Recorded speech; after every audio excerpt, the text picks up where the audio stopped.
หมดที่ผ่านมาเห็นว่าปูบ่สบายเลยบ่ได้เข้ามาหาปูครับเปิดตัวใหม่ครั้งแรกของปูเนาะ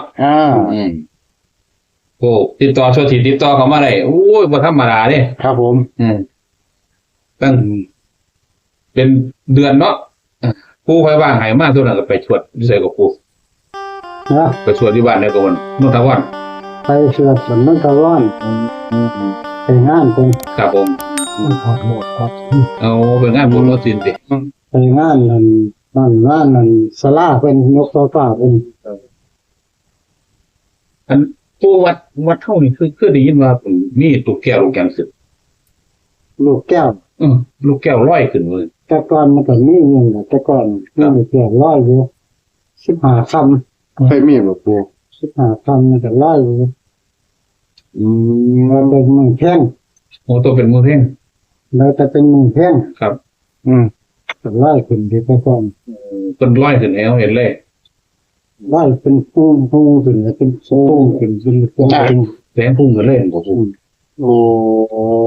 อ้เห็นนักเตะนี่น้ำตีโยแน่นมันนอนเฝ้าแล้วพอเห็นปูคนอยู่กับวัดเพิ่นเห็นเนี่ยเราต้องนอนเฝ้าแล้วอยากเห็นนอกก็ธรรมดาเป็นจังได๋ปูว่านี่ฝันดีบ่ปูยอดนี่ก็ฝันดีอยู่ฝันดีตัวแต่ฝันเจอครับตรงนี้ครับเจอกับตรงนี้มันไข่นะว่าอะไรกับปู่ฝันเกี่ยวกับตรงนี้เจอกับตรงนี้โอ้ผู้หญิงฝันเกี่ยวกับผู้หญิงกับญาติโยมผู้หญิงนี่บ่ปู่ตรงนี้ครับผมว่าแบบสำหรับพระนี่ถึงเท่าไหร่สินเท่าไหร่ถึงเท่าไหร่พระโอ้227ครับ227ต้องก็ไปตัดเอาซัดข่ายของมันตัดเอาถ่ายของมันตัดเอาตะไคร้บ่ปู่ตัดเอาตะถ่ายนี่อันฝันเกี่ยวกับกันญาติโยมผู้หญิงนี่คนมาหยังปู่บ่ได้สักญาติโยมผู้หญิงก็ดูกันไปเข้ามาหามันนางลงมันก็ลงนางลงธรรมดาผู้หญิงคำมันมากเข้ามามันยืนเป็น4ยืนเป็น4ขันนางลงมันเป็น3โอ้ขันนอนลงมันเป็น1โอ้บางมันก็เลยมานางลงนางกาปูนี่บ่เลยถือว่าพระของเราเป็น7ครับโยมตรงนี้ผมว่านั่งลงมันเป็น3แต่นะคิดว่า3แต่ว่าโอ้อันตะก้อนนี่ปูนคือฝันอันไหนก็คือฝันว่าพระเจ้าแผ่นดินมาฟังเทศน์นำบ่ติวันนั้นมันออกหยังบ่ครับเพิ่นเข้ามาฟังเทศน์นำได้เทศน์อีหยังก็ปูกันอีหยังก็เทศกันอย่างอื่นวันนั้นคนตั้งมันก็ไปออกมันก็ถืออยู่ตัวเงินครับผมแม่นปูแต่ว่างวดนี้ปูฝันเห็นผู้หญิงมากราบปูง่ายมากก่อยบ่ได้กราบผมก็มานั่งลงซื่อโอ้มานั่งลงซื่อมานั่งลงซื่ออันผู้หญิงนี่เป็นคนหรือเป็นผีปูเป็นคนหรือเป็นผีเคยเห็นหน้าบ่ติผู้หญิงเป็นคนกลางสด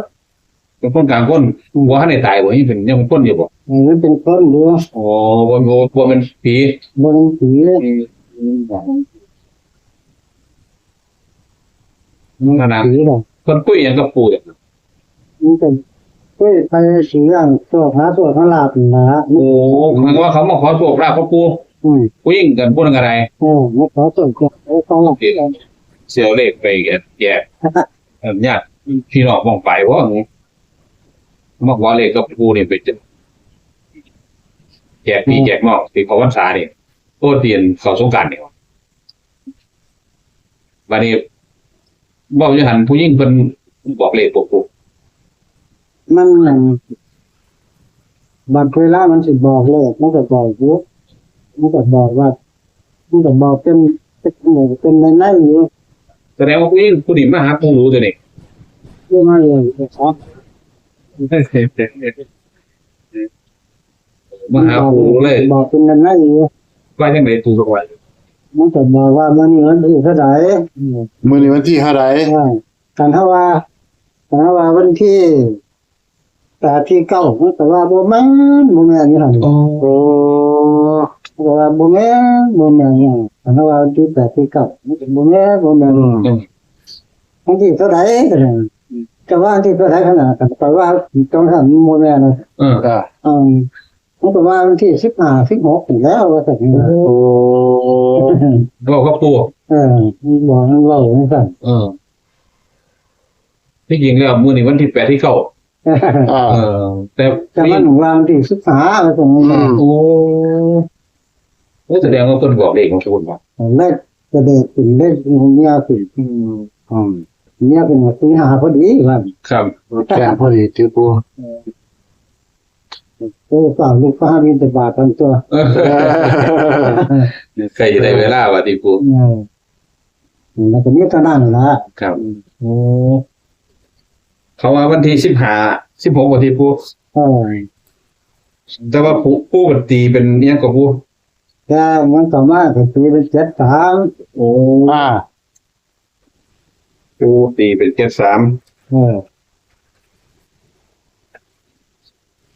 ล่างนี้เป็น227ถ้าได้7 อ่า แล้วก็มันเป็นยิ่งก็มามันนั่งลงนั่งเป็น3 อ่า มันยืนเป็น4 ครับ ถ้ามันนอนลงเป็น1 โอ้ผู้หญิงตีเลย3อย่างมันก็นี่อืม ชมพูนี่แล้วไปขังไปครับเนาะ อืม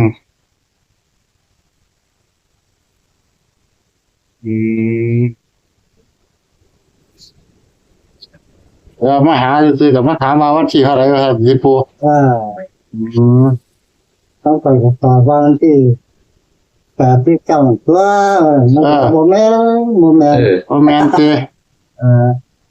ว่าบ่แม่นตรงนี้ว่าจะว่าบ่แม่นวันที่เท่าไหร่กันนะมื้อนี้ที่15ที่6 โอ้ ที่15 ย่ามี2ครับอยู่เลยพี่น้อง 2ครับ อืม แต่ว่าปูตีเป็น3เกตปูนี่ก็ตาม 73 เออ 3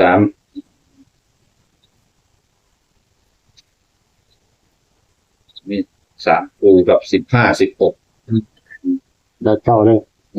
ฮะ 8 9 8 9ตี น่า18ที่9เนาะ โอ้วันที่8ที่9 แต่ว่าเขาตอบว่าบ่แม่นดอกว่าได้กัน แต่ว่ากันไว้ 8ที่8ที่9บ่แม่นเพิ่นว่าวันที่15 16จังสิแม่นปริศนานี่พี่น้อง เป็นปริศนานี่ ที่สูงนะ บัตรสำหรับได้แก่ปูเน้นตัวไหนปู มันไปกันแม่น73นี่ เก็บ โอ้มาตัวนี้ มี2อย่างเด้นี่ เนี่ย อย่างมีบุญเด้ โอ้มีรางมีบุญ มี บ่ เดียมีลามีบนดีเดีย โอ้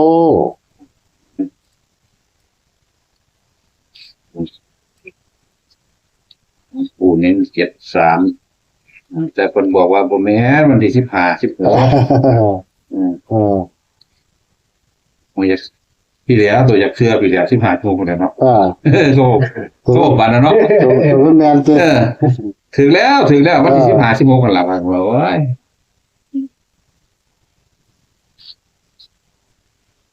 ฝันบ่ยาวบ่ติปู ที่บ่ยาวประสบการณ์แค่นี้บ่ แต่ละงวดนี่เป๊ะๆนี่ก็มีแต่ฝันสั้นๆนั่นบ่ปู ตอนตี4ตี5ตี3ตี4ตี5 ฝันก่อนสิแจ้งช่วงนี้แหละช่วงมันแม่นมันก็ปู วันที่เป็นแจกเลยท่านความแบบบุตรนี้จำได้ แนวทางปูนะครับเด้อที่ผมเปิดตัวครั้งแรกกับว่าทีมงานมามื้อนี้ครับที่ผมได้ยินแต่เสียง โอ้ ว่าปูนี่ให้แม่นมาตลอด งวดนั้นก็ว่าเขาทั้ง2ตัวบน2ตัวล่างเขาได้ตามมาเลยครับที่ผม โอ้ตามหาติ ตามหาโอ้บ่พอปูง่ายเด้อ แล้วมันจังๆงวดเดียวมาสิเห็นปูอีกบ่นี่เพราะยังสิพาปูไปไว้ไสบุนี่ ครับไอ้บริใส่บุตร ไปนี่ไสบุ นั่นมานั่งฟังน้ำกันอยู่นี่เตี้ย โอ้ยบ่ไปอยู่เป็นนกจัดส่งกันที่โน่น เสริมมันรับด้วยเป็นเศรษฐีเลยครับเด้อ FC ครับ เพราะว่าทุนนี้มันบ่มีเงินซื้อเลย มันมักเลข ที่กระ คน ซื้อ มากครับ FC ครับ ที่กระซื้อเท่าละ2,000เท่าละ1,000 โอ้ถือเลยบอกว่า แม่นยังที่กระซื้ออยู่ โอ้ งั้นถ้าบ่มักมันบ่ถ้าก็ถืออยู่ กระซื้อ ตัวบ่มักมันมักถือเนาะ บ่มักไปเลยหลังเรื่องนึงติ เออ แต่ก็ถืออยู่ บ่มักกันได้แต่ว่าถือตัวหมวด ฟังแปลกๆกันเนาะถ้าแม่งก็บ่มักปานใดถือทุกหมวดนี่ ท่านพ่อท่านซื้อเพราะมันใจตรงนี้เท่านั้น ได้แล้วพอ ตัวได้พอ มันเป็น15 11 นั่น โอ้มักน้ำตัวนี้ติ 15 16เนี่ย 16 อ๋อ โอ้ ว่าแม่นตัวนี้เลยมันใหญ่ตัวนี้เห็นบ่ มันไปตรงนี้ นั่งฟังอยู่โดดเติบแล้วมันบ่ เสียชีวิตแล้วเสียลงเงินกู เสื้อผีติ เสื้อผีบ่สู่หลวงปู่ เนี่ยพยาบาลได้ 15 16มันจังแม่น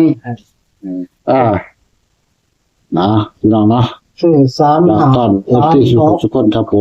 ม 3 7เป็นนัด3 7 หน้าจอครับผมเนาะ 3 5เป็นนัด3 6ซึ่ง ครับผม เพราะงั้นแต่ทุน